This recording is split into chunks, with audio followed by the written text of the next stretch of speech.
Fake news. Girna Manyad जोड कालव्याबाबतची गेल्या अनेक दशकांची मागणी परिसरातील 22 पेक्षा जास्त खेड्यांनी अनेकदा करूनही हाती आश्वासनांशिवाय काहीच लागत नसल्याने व शासन स्तरावर कुठलीही हालचाल दिसत नसल्याने शासनाचे पुन्हा एकदा लक्ष वेधण्यासाठी लाभ क्षेत्रातील शेतकरी बांधवांनी कावड यात्रेद्वारे गिरणा धरणावरून मन्याड धरणात प्रतिकात्मक पाणी आणण्याचा निर्धार केला व तो आज पूर्ण केला।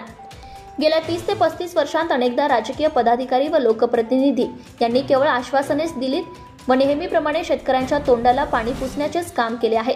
या सर्व गोष्टी लक्षात घेऊन मन्याड लाभ क्षेत्रातील गावागावात सर्वपक्षीय नेत्यांनी त्यावेळी दिलेल्या आश्वासनांचे बॅनर लावून या प्रश्नाकडे लक्ष वेधण्याचेही काम केले। आमदार मंगेशदादा चव्हाण यांनी नोव्हेंबर 2023 मध्ये गिरणा मन्याड जोड कालव्याच्या सर्वेक्षणाची मंजुरी मिळवून आणली होती। तालुक्यात त्यातल्या त्यात मन्याड परिसरात असलेल्या दुष्काळाच्या भीषण पार्श्वभूमीवर तरी हा प्रकल्प लवकरात लवकर साकारेल अशी भाबडी आशा शेतकऱ्यांना वाटत होती।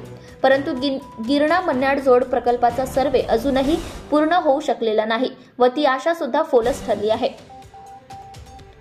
समोर भीषण असा दुष्काळ आवासून उभा असताना व पुढील अंधकारमय भविष्य डोळ्यांसमोर ठेवून लहान मुलांसोबतच वयस्करांच्या साथीने आज तरुणांनी उन्हातान्हाची पर्वा न करता कावड पदयात्रा काढून निद्रिस्त शासन व प्रशासन या दोहोंचेही लक्ष वेधण्यासाठी गिरणा धरणाच्या जलाशयातून कळशी भरून कावड खांद्यावर घेऊन ते पाणी प्रतिकात्मकरित्या मन्याड धरणात आणून टाकले व आता तरी शासनाने याची दखल घ्यावी व सततच्या अवर्षण प्रवण क्षेत्राला या सर्वातून बाहेर काढावे असा आशावाद पुन्हा व्यक्त केलाय।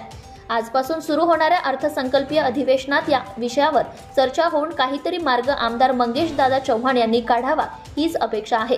यावेळी विवेक रणदिवे, नवल पाटील, सुभाष पाटील, पुंजाराम पाटील, चंद्रकांत पाटील, दीपक पवार आदींसह बहुसंख्य शेतकरी बांधव उपस्थित होते। रहा अपडेटसाठी मुराद पटेल।